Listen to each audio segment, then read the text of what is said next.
Salut à tous, ravi vraiment de vous retrouver pour un nouveau numéro de Dragon Mag. La France d'Olivier Krumbolz est en demi-finale de l'Euro et affronte la Norvège pour un choc terrible, presque une finale avant la lettre.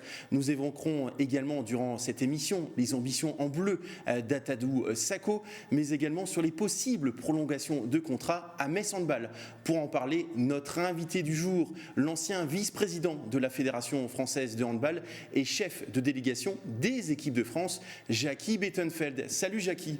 Salut Arnaud, bonjour à tous. Comment tu vas avant ce choc fratricide entre la France et la Norvège? Très bien, un magnifique parcours pour les Bleus, invaincus. Et on attend une belle victoire ce soir, mais ça ne sera pas facile. On croise évidemment les doigts pour ce match. Jacky Bettenfeld, aujourd'hui, la semaine dernière, c'était Emmanuel Mayonade. Plus que jamais, Dragon Mag et la piste aux étoiles, eux, brillent par leur expertise et leur savoir-faire. La crème de la crème des chroniqueurs, Mathieu Anquinet et Rémi Alézine. Salut les amis. Salut Arnaud, magnifique lancement. Merci monsieur le comptable. Rémi, Bonsoir salut. Bonsoir à tous. La forme mon Rémi? La forme. Eh ben, on débute tout de suite avec l'actualité. On file à Ljubljana pour l'Euro. C'est la première mi-temps.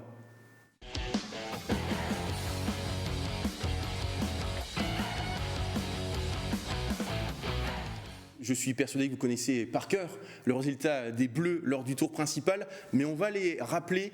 Alors, cela avait commencé par la victoire de la France face au Monténégro 27-19, puis 29-21 contre l'Allemagne, et puis un match presque pour du beurre avec les jeunes pousses, la jeune génération, Audrey Dembélé ou encore Camille Depuisé face à l'Espagne, et ça fait 36-23 pour l'équipe de France au niveau du classement. Ce qu'a fait l'équipe de France, c'est tout simplement incroyable, 10 points devant le Monténégro, les Pays-Bas, l'Allemagne, l'Espagne et la Roumanie.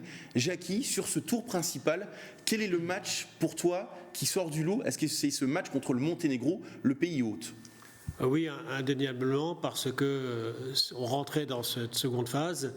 On joue un pays qui n'avait pas perdu jusque-là. C'est toujours difficile à manœuvrer. C'est une équipe qui est assez truqueuse, qui est assez vicieuse même parfois. Vous avez vu, il y a eu des jets sur le terrain. Ils étaient mauvais joueurs à la fin. Et c'était un match piège. Et je pense que les Françaises et leur défense et leur gardienne ont su rapidement faire comprendre à cette équipe que c'était nous les patronnes sur le terrain. Et puis derrière, on a déroulé. L'Allemagne, on avait eu du mal à les battre à domicile en match amical peu avant la compétition, mais là, il n'y a pas eu photo. Et vraiment, lorsqu'on a une assise défensive de ce niveau et plusieurs joueuses majeures qui sont au top de leur forme physique et de leur pratique sportive, c'est vraiment un régal de les voir jouer. Rémi, c'est vrai qu'il y a une joueuse, on en avait déjà parlé la semaine dernière, mais c'est peut-être la meilleure joueuse de la compétition, c'est Cléopâtre Darleux, qui est vraiment la gardienne qui permet en tout cas à l'équipe de bien démarrer les matchs. Ça, tu te donnes un confort incroyable parce que tu as une gardienne qui te permet de dominer les débuts de match. Ça arrive quasiment chaque fois, le scénario se répète. On le sait que c'est une gardienne d'un immense talent. On ne savait peut-être pas ce qu'elle valait si elle était presque la seule patronne dans les buts de cette équipe de France, parce que sans dénigrer Camille Depuisé, elle n'a pas cette expérience, elle n'a surtout pas l'expérience des tournois internationaux, elle a peu d'expérience internationale. Et Cléopâtre Darleux, elle n'a pas Amandine Leno, elle n'a pas Laura Glosar avec elle, donc on peut se dire qu'en cas de moins bien de Cléopâtre Darleux, derrière, ça va être plus compliqué. Bon, vous n'avez pas besoin d'avoir de doublure quand vous avez une gardienne numéro 1 qui est à ce point impressionnante. Si l'équipe de France fait un sans faute, c'est évidemment pas seulement grâce à elle, mais elle y est pour beaucoup. Qu'est-ce que tu en penses, toi, Jacky, de Cléopâtre Darleux, qui a fait les beaux jours à une époque de Metz Handball et qui aujourd'hui brille avec Brest? Je pense que c'est la meilleure compétition qu'elle ait jamais réalisée. On la sent au top de sa forme et au top de son art, vraiment.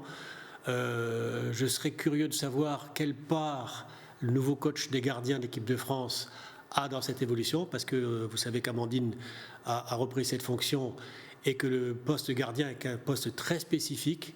D'accord, donc il faudrait mesurer ça, mais vraiment elle est exceptionnelle. Et à un moment donné, le rôle du gardien, et moi je me souviens très bien d'Omeyer, on regarde la tête des attaquants et quelquefois le refus de l'obstacle, comme on dit en indication, elles ont peur de tirer ou elles y vont à contre-cœur et c'est encore plus facile pour le gardien. Alors maintenant, il n'y a pas de gardien sans défense. D'accord, la défense centrale française est exceptionnelle. Béatrice Edvige en défense, elle est fabuleuse. Toutes les autres, Pauletta, Orlan, Grasse, quand elles défendent, c'est vraiment très fort.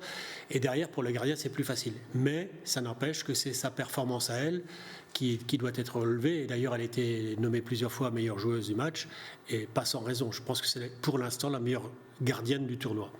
Et c'est vrai que l'équipe de France, en 6 matchs, le plus gros nombre de buts encaissés, en tout cas sur un match, c'est 23. C'est vrai que c'est hyper significatif. Autre, je sais que Monsieur Statistique va intervenir, que l'équipe de France n'a jamais été menée durant cette compétition en 6 matchs. Donc c'est vrai que c'est hyper impressionnant. Et même, mon cher Mathieu, lors de ce dernier match de phase de poule contre l'Espagne, on aurait pu se dire c'est pour du beurre. On lance des jeunes joueuses comme Léna Granvaux, comme Camille Depuisé. Pas du tout. Audrey Dembélé également, l'équipe de France a été royale. Oui, mais on peut dire que l'équipe de France s'est un petit peu facilité la tâche quelque part en réussissant son entrée dans la compétition, en réussissant tous ses matchs jusque-là et en se donnant le droit d'avoir un match avec la possibilité de faire tourner. Mais il n'empêche que les joueuses qui attendaient un petit peu sur le banc ou voire même en tribune, quand elles ont été appelées, elles ont montré qu'elles avaient aussi le niveau, qu'elles avaient honoré la préparation et également le maillot de l'équipe de France pour se montrer sous le meilleur jour. Et c'est ce qui permet à l'équipe de France aujourd'hui d'afficher un bilan parfait dans la compétition. Et effectivement, on peut se réjouir de ces jeunes joueuses. Moi, je retiens notamment Audrey Dembélé, son sourire quand elle a marqué à plusieurs reprises contre l'Espagne. On sent qu'elle réalise un rêve quelque part, mais elle ne le réalise pas à moitié. Elle le fait avec sérieux, avec implication, et c'est ce qui va payer sur le long de la compétition, puisque en faisant souffler des joueuses de talent et en ayant derrière des joueuses qui sont prêtes à prendre le relais, on a une équipe de France qui est totalement conquérante. Puis c'est un confort de les incorporer autant dans une compétition. Des fois, tu ne peux pas, parce que les résultats sont trop étriqués, parce que les classements sont trop compliqués. Là, tu peux te le permettre, tu as cette largesse, et tu prépares aussi une compétition qui n'est pas la moins importante, c'est les JO 2024. Parce qu'on peut penser que Dembélé va prendre, par exemple, je prends ce cas précis parce que tu en parlais, va prendre de l'ampleur, de l'épaisseur, évoluera peut-être dans des clubs meilleurs, et cette joueuse sera peut-être une joueuse majeure de cette équipe en 2024. Et lui donner déjà de l'importance dans un tournoi aussi prestigieux, voilà, c'est aussi quelque chose qui a une valeur inestimable. Jackie, je présume que tu as regardé avec un peu plus d'attention les performances des joueuses de Metz Handball. Alors Camille Depuisé a donc effectué son entrée contre l'Espagne, mais il y a aussi Chloé Valentini et Tamara Horacek, élue meilleure joueuse notamment de ce match contre l'Espagne. Oui, Tamara, elle a marqué un but fabuleux dans la foulée, c'est du style Tamara. Alors Tamara, elle a joué régulièrement, moins que les joueuses titulaires, mais elle a fait une prestation correcte. C'est pas facile son rôle, elle rentre souvent sur les pénaltys, souvent elle n'a pas joué. Donc c'est vraiment bien. Chloé Valentini, avant la compétition, elle était sur un état de grâce, elle avait une réussite exceptionnelle. Elle aussi, je pense qu'on peut dire qu'elle a passé un cap important dans la confiance, parce que le tir à l'aile, c'est beaucoup de confiance. Et elle fait vraiment une très très belle compétition. Et Camille a fait une très bonne entrée, moi je trouve. Elle a fait des arrêts, c'est pas facile, un match où soi-disant c'est les seconds couteaux qui jouent, mais non, parce qu'Olivier a des exigences de progression. Et je suis tout à fait d'accord avec vos analyses respectives, en rajoutant un élément, c'est qu'Olivier a eu la chance de pouvoir faire tourner. Même dans les matchs précédents, au premier tour, il a fait autant que faire se peut, mais il a fait tourner. Et justement, Mathieu, je crois, a une statistique sur justement la rotation. Ça se voit au niveau des statistiques, puisqu'au niveau du top 30 des joueuses de l'Euro qui ont disputé le plus de minutes, on ne retrouve aucune Française, ce qui est bien un témoignage du fait que l'équipe de France a su partager le temps de jeu et donner sa chance à tout le monde pour être prête au moment des échéances importantes, notamment les demi-finales. Alors, justement, je ne connais pas les statistiques de Monténégro, mais je voudrais bien les voir à ce niveau-là, parce qu'il n'y a pas beaucoup de turnover. Non, c'est vrai.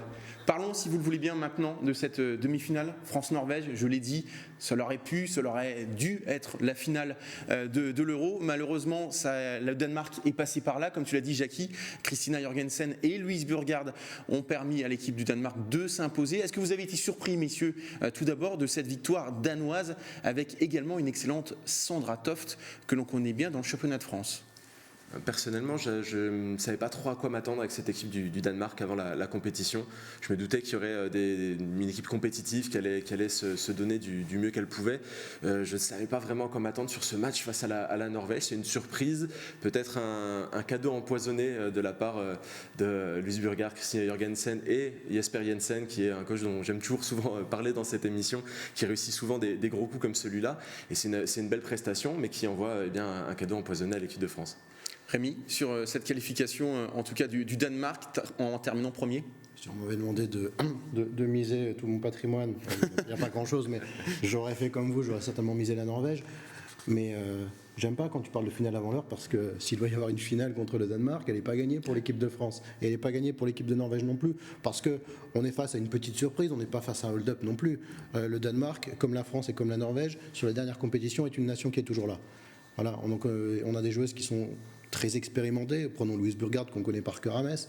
Maintenant, c'est quelqu'un qui évolue dans un des meilleurs clubs d'Europe, qui a l'habitude de sortir des gros matchs lors des matchs les plus importants. Donc voilà, on est peut-être un peu surpris. On aurait préféré taper le Danemark que la Norvège en demi-finale. Non, pour moi, on a les 3 équipes qui sont habituellement dans le dernier carré. Alors il y a toujours un 4e, cette fois c'est le Monténégro, et il y a eu l'Espagne à un moment où il y avait les Pays-Bas.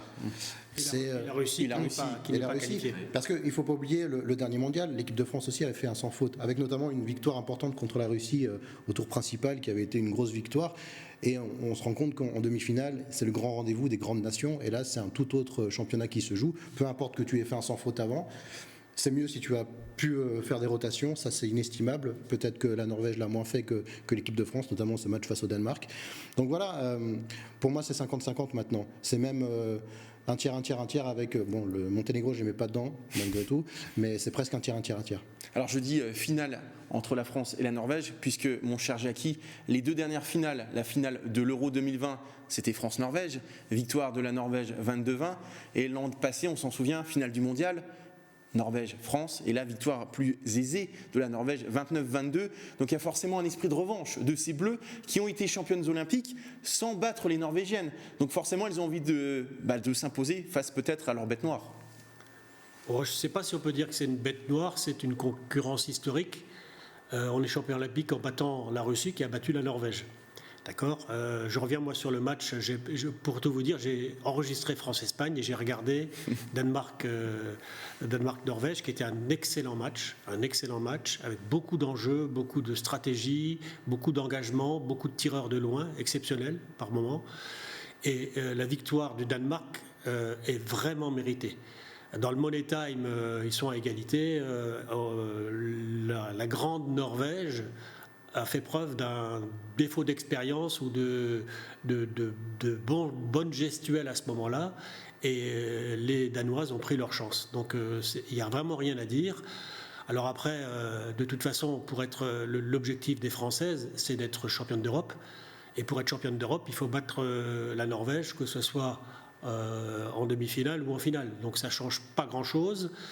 La différence, c'est que les Norvégiennes ont eu un très gros match, alors que nous, on a eu un match où on a fait reposer les cadres. En termes de repos, c'est pas neutre. Le voyage, finalement, la transition s'est bien passée dans le déplacement pour arriver à Ljubljana. Donc le match est très ouvert. Moi, je suis d'accord avec vos pronostics. Les 3 équipes ont autant de chance. Et ce soir, ça sera un gros match. Alors, la France, c'est sa défense et sa gardienne. Mais on a aussi des arguments en attaque. Les Norvèges vont être, à mon avis, très vexés et très revanchardes, parce que ce n'était pas dans leur projet de jouer la France si tôt et de perdre contre les Danoises. Il y a quand même une lutte dans le scandinave, et les télés scandinaves se font la guerre aussi sur la valeur de leurs équipes. Donc c'est un match qui va être très intéressant, et je pense que la France est vraiment dans une position où elle n'a jamais été, presque de favori à l'égard du vécu de la compétition. Mais méfions-nous. En tous les cas, ça sera un grand spectacle ce soir. Je prends la question presque à l'envers, messieurs. Est-ce que finalement la Norvège de Nora Mørk et Ini Reichstadt, les 2 joueuses phares de cette équipe, peut perdre 2 fois de suite, puisque c'est très très rare?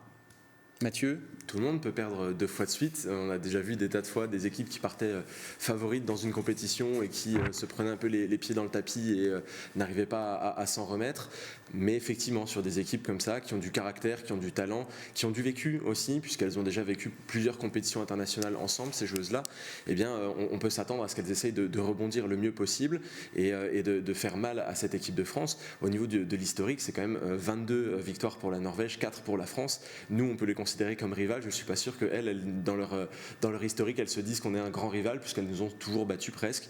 Donc c'est là où il va falloir réussir à être solide et puis leur montrer ce qu'est capable de faire l'équipe de France pour les faire tomber une 2e fois en 2 matchs. Rémi?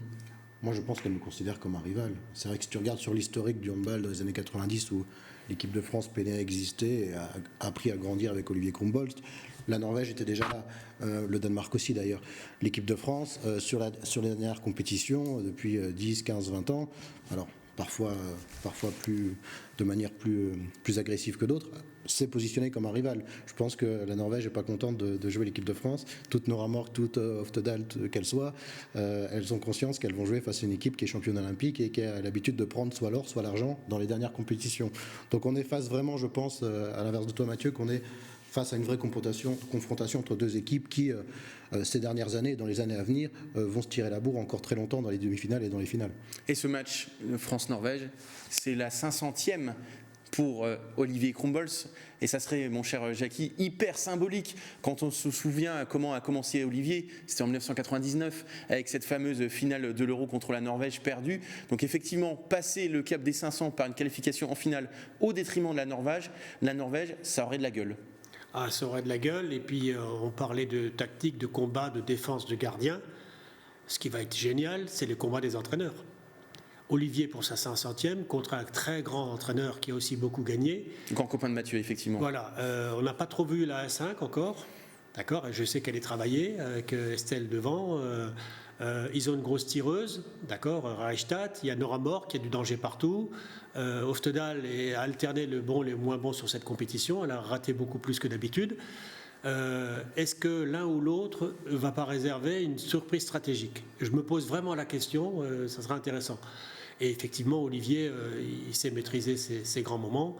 Ce qui est sûr, c'est qu'il y aura un combat physique. Ça, je pense que c'est des deux côtés en défense, ça va envoyer.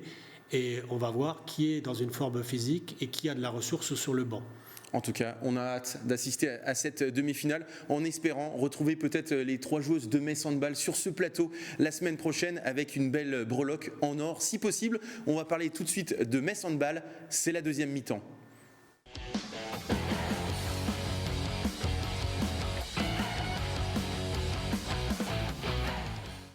On va parler de Metz Handball, mais également de l'équipe de France. La liaison est toute trouvée puisqu'on va évoquer le cas Atadou Sakho.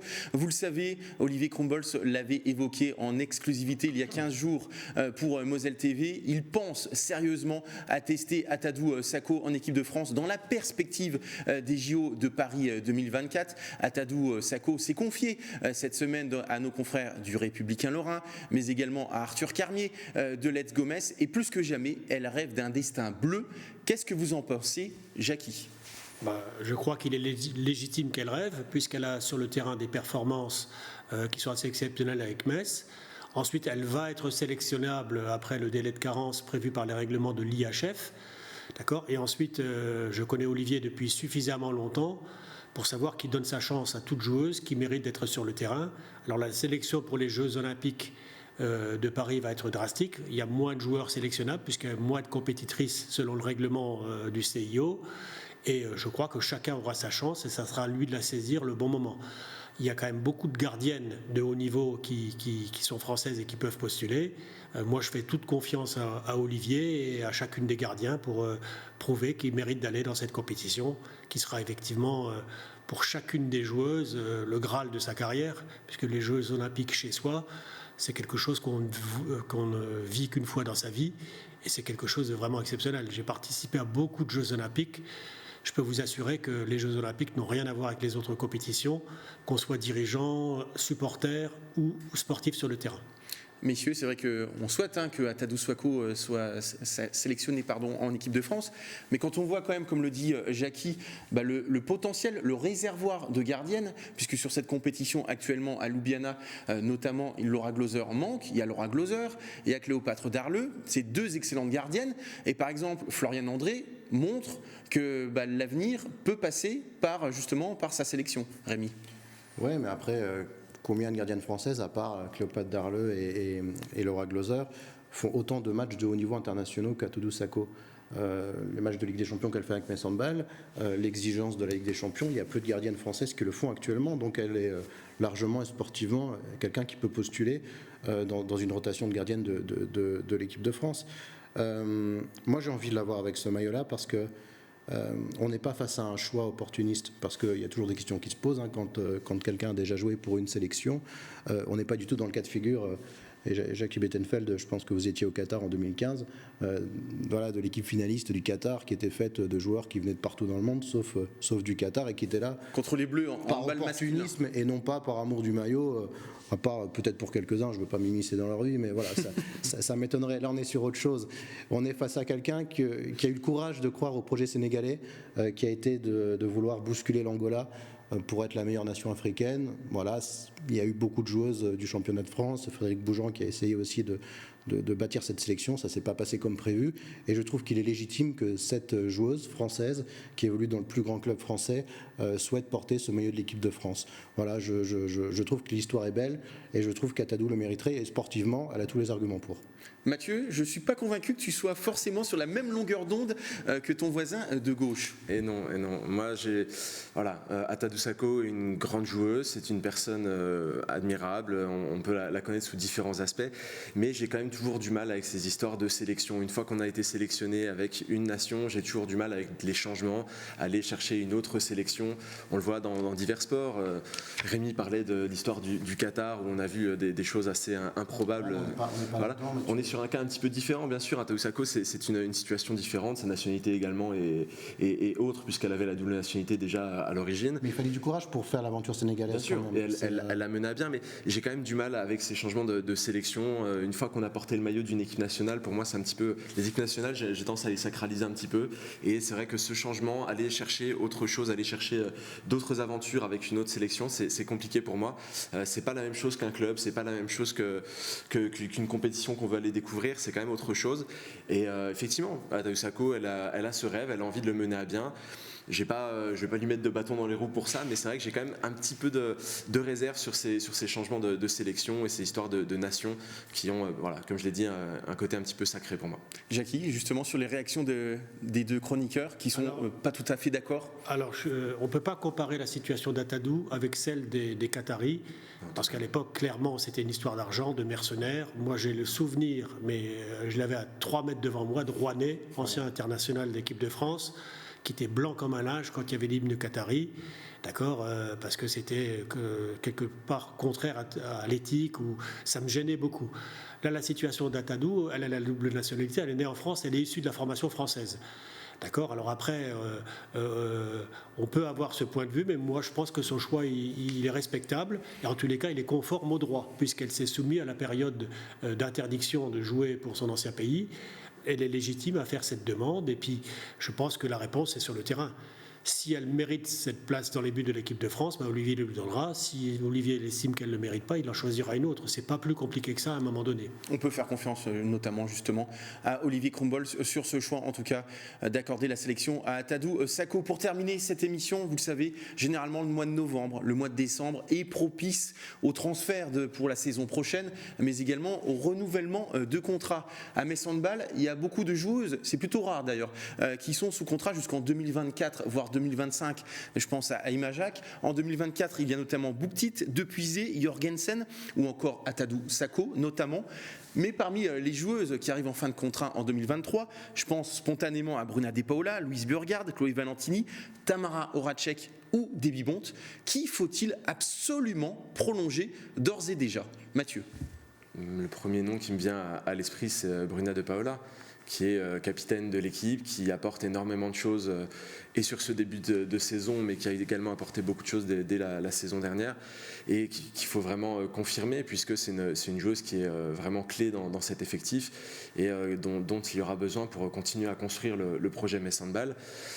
J'aurais du mal à voir à nouveau une capitaine de Metz Handball partir après une seule saison de capitanat. Ça a été un déchirement avec Méline Nokandi, même si on a longuement débattu de son choix, et on peut bien sûr le comprendre, mais voir de nouveau une joueuse comme ça partir au bout d'une saison avec le brassard, ce serait compliqué, et je pense qu'elle a encore beaucoup de choses à apporter à Metz Handball. Ça sera quand même dur de résister peut-être aux lucratives offres, notamment d'équipes de Gurs, quand on voit la saison de Bruna, notamment en Ligue des Champions. Rémi.